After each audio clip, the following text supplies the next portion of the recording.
Yesterday, Republicans contended with a massive Democratic blue wave, winning races everywhere from Georgia to Mississippi to Virginia, New Jersey, New York, California.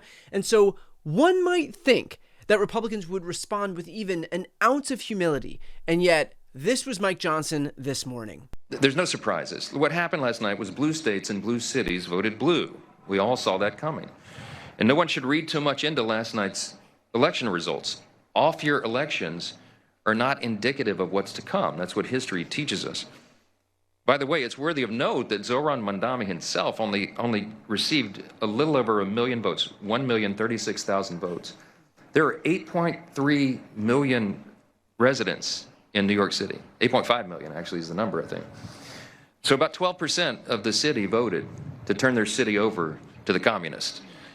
We'll see how that works out. What happened last night was blue states and blue cities voted blue. Now, I hate to be that guy, but Democrats flipped 2 statewide seats in Georgia for the first time in more than 2 decades, and they won them both by 25 points. Democrats flipped state Senate seats in Mississippi, breaking the GOP supermajority in the chamber. Democrats retained their 5-2 state Supreme Court majority in Pennsylvania, a state that Donald Trump won in this last election. Democrats flipped every statewide seat they ran for and flipped 13 seats in the House of Delegates in Virginia, a southern state with a Republican governor, Republican lieutenant governor, and Republican attorney general. So I get that the total rebuke here is stinging, but the copium that Mike Johnson is huffing really isn't doing him any favors. But he continues. So it's very clear who's responsible for this. And I think that when we go into next year in the midterms, we're very bullish about the outcome. We have an extraordinary record to run on. You mentioned, Leader Scalise mentioned sort of what we call the split screen here. And I'll remind you all again, under President Trump and Republicans, we have had an extraordinary run. The first 9 months of this, 9 months, the 10th month has been shut down because of the Democrats. The first 9 months of this Congress and this administration, arguably the most productive of all time. We cut taxes, cut regulations, cut waste, fraud, and abuse in government. Very bullish, an extraordinary record. I mean, where do we even begin? They can tell the American people they cut Medicaid from 17 million Americans, that they cut food assistance to the tune of $350 billion, that they shut down the government because they're trying to ensure that your health care is 2, 3, 4, 5 times more expensive than it was before, that the cost of everything went up because Trump wanted to do a trade war and the Republicans in Congress didn't have the balls to assert their own authority, that while all of this was going on, Trump's focus was on building himself a $350 million ballroom, on renovating the Lincoln bathroom in marble, on paving over the Rose Garden, on encrusting the Oval Office in gold, on retrofitting a Qatari jet to the tune of $1 billion paid for by us, on buying Kristi Noem a couple of Gulfstream jets for a cool $172 million, or on hosting crypto dinners where he casually doubled his net worth. Frankly, there's so much that Republicans could run on,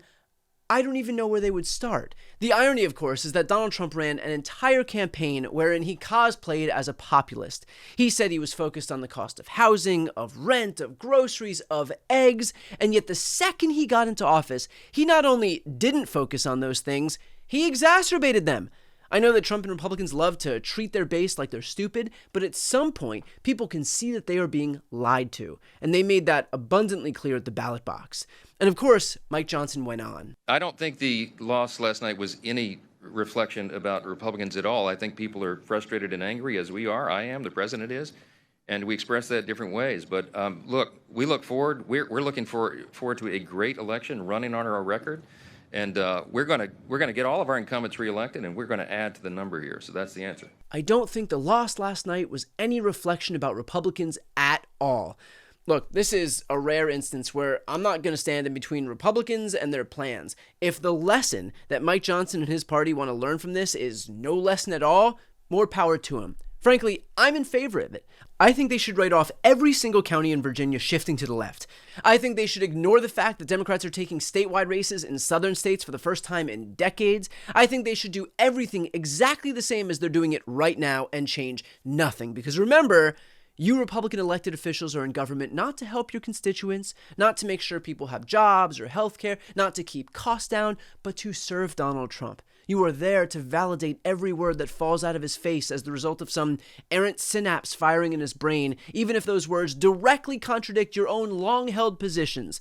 Because this era in Republican politics is about debasing yourself as thoroughly as possible. It is about you nestling yourself far up his ass, as far up as humanly possible. It's about making sure the entire world knows that you stand for nothing other than blind allegiance and slavish devotion to one man. A man who, by the way, would not lift a finger to help you if he didn't think that he could derive some personal benefit from it first.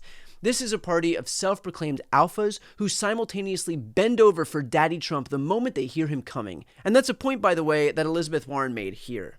I see the comments, it's just like it was before. And that is the Republicans, they look around and know what's going on. They're getting the phone calls in their offices. They know how much the American people, including, by the way, the majority of Republicans, want these cuts restored so that people can afford their health insurance. They know all that. They're just more afraid of Donald Trump than they are interested in representing their own constituents.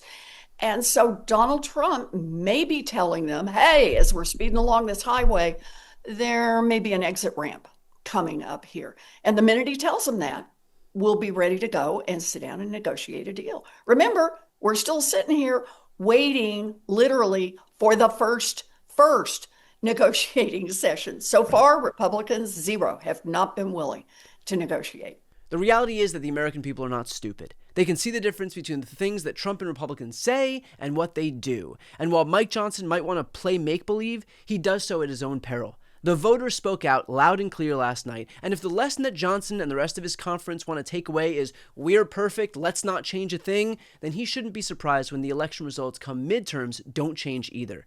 And one last point here. The coalition that drove Democratic candidates to victories across the country was not solely composed of Democrats. It was a coalition composed of Americans left, right, and center who recognized the reality of where this administration and his party's priorities lie. This is not a left versus right fight. This is a top versus bottom fight, where a very small minority of wealthy individuals use culture war issues as a wedge to distract all of us while heaping all of the benefits, financial and otherwise, onto themselves. That may have worked in the 2024 election, but the con is up. Americans are awake, and unfortunately for Trump, Mike Johnson, and the GOP, the lies are falling on deaf ears. Before you go, if you enjoyed this content and you want to see more and support independent media, please subscribe to this channel. The subscribe button will be right here on the screen. But second, the reality is that we are now in a political environment where this administration can lean on any of the social media platforms to suppress certain voices if they don't like critical coverage. That means my longevity here is in the hands of a few tech billionaires who are already making it clear that they are willing to cater to this administration. To that end, signing up for my newsletter is a way for me to reach you directly if that ever becomes necessary. I'll put the link right here on the screen as well, so please sign up. It's free, but there's also an option to do a paid subscription if you'd like to support me and my team. I really appreciate it. Thanks so much for watching.